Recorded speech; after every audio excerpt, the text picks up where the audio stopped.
Hello again for another part of my rebellious reality. I guess I'm talkative because I might even do one more video today. And like my mind is like, oh, well, then you can do one tomorrow, put it off till tomorrow. And I know if I put it off till tomorrow, I'm not going to be in the same energy. So I just wanted to come on again and talk about holding space.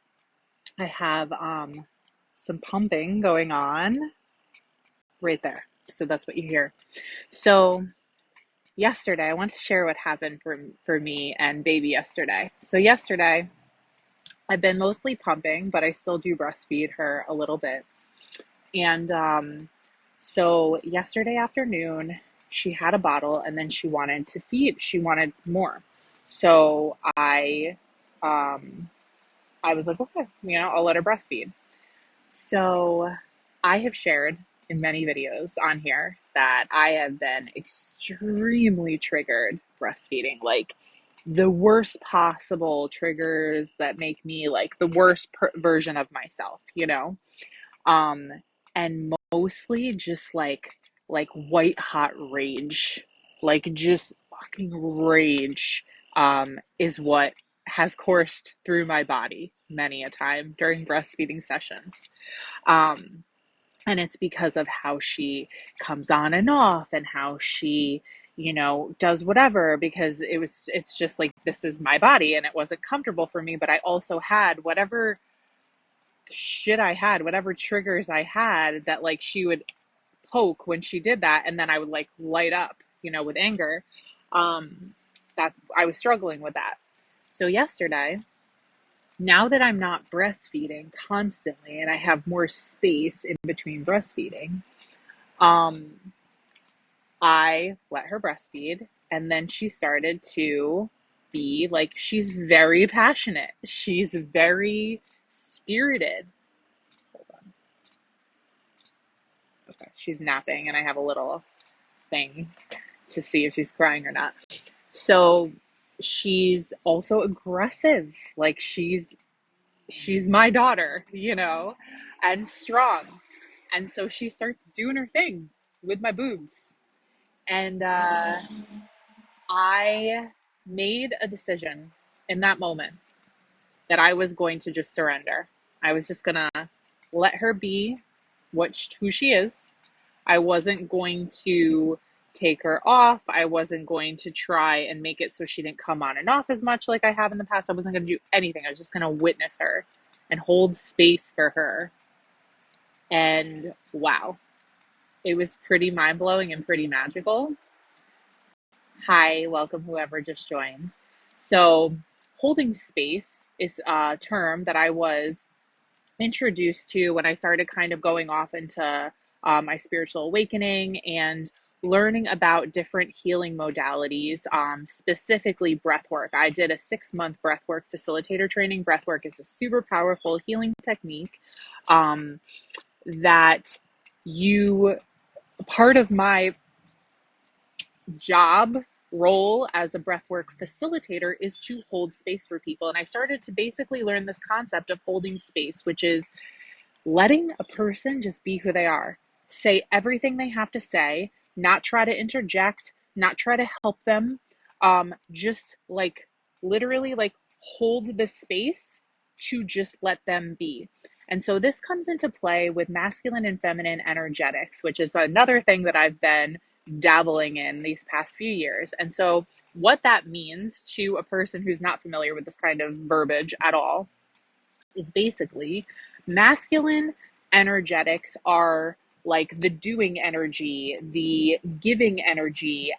Being a mother actually has masculine energetics within it, but you basically create like a container, like a structure. The masculine energetics are the structure. So for a kid, for instance, you give them like bedtimes and you meal times and you structure their life, but then you get to let them be feminine, like, and let their feminine energy kind of like play in that structure, because the feminine energy is the playful energy, the joy, the creativity, stuff like that. And so it's so different from the way I was raised. I can't speak for anyone else. I always want to, but I can't. The way I feel like I was raised is like, we're going to create the masculine structure, and then we're going to demand that you not only adhere to it, but that you also follow all of these other like rules about how to be a person, and this and that, and there's a lot more to do with that.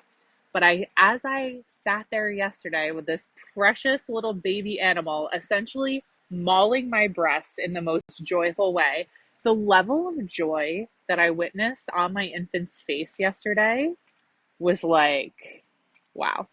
Is like, I have been doing her such a disservice. And then myself, because I actually got to witness this precious little source energy being. I got to witness her having joy. Um, because at the end of the day, none of this shit is ever about me. It's not about me. It's about her. And it's really all about love too. But we get all fucked up because we're not in touch with the love component of us anymore. It's been beaten out of us in this world, you know? Um, but yeah, I just really had an epiphany yesterday that I'm so grateful always that I'm on the path that I'm on, but also that I realized so early on, that I've realized so many things so early on in this child's life, that I really do believe to be the best parent, I need to become a uh, class A space holder, because I want to create the masculine structure for her so that she can just flow. I don't want to create a masculine structure for her and then tell her who she needs to be within it. I want her to be her always. Um, and to be somebody who was raised and told who to be, that's not easy because I still got those programs in me. You know what I mean?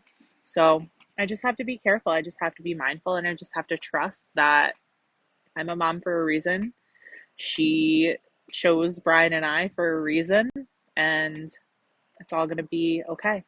And I wanted to just point out too that I, when it comes to this feeling, these emotions, and this energy work that I speak of, I have felt this white hot rage trigger in my entire body, in my entire body. And it's like it takes over sometimes, you know, that's what happens when we are so unconscious of our triggers. We live in such a reactive state that something happens and triggers us, and we immediately react out at that. And a lot of times that has to do we get so sucked into our trigger that our intellect goes out the window. We don't have our conscious mind to be like, oh, I'd like to do this and this. um, but as we build this awareness of these triggers, and we start to become aware of what it feels like in our body, of when we get triggered, of all the things, as we observe these triggers, which I did over and over and over and over, and I fucking hated it every time, right? We don't have to love this. Um, I Yesterday I realized that I finally got to a place where I could make a conscious decision to just let it go, to just surrender. And guess what? That trigger is not in my body anymore. And that is what I have found so many times with this work. And that is why it's so magical, because I'm going to be 40 years old next month, October, which is tomorrow. I'm going to be 40 years old. And I have lived as a certain person, and certain aspects of me have been a part of me for so many years. But in the last few years, I have literally changed myself in, I can't even tell you. Like, I'm a completely different person internally, the way that I'm wired, you know, and it's because of this emotional, energetic work. And you can literally just lose a trigger. Like, it doesn't affect you anymore. It had been a whole part of your life and it's just gone. It's magic. It's amazing. And I just felt called to share. Being a parent is being a space holder, if you choose to look at it that way. All right. I might see you in a few to talk about something else, and I might not. If I don't, have a beautiful day. And also if I do.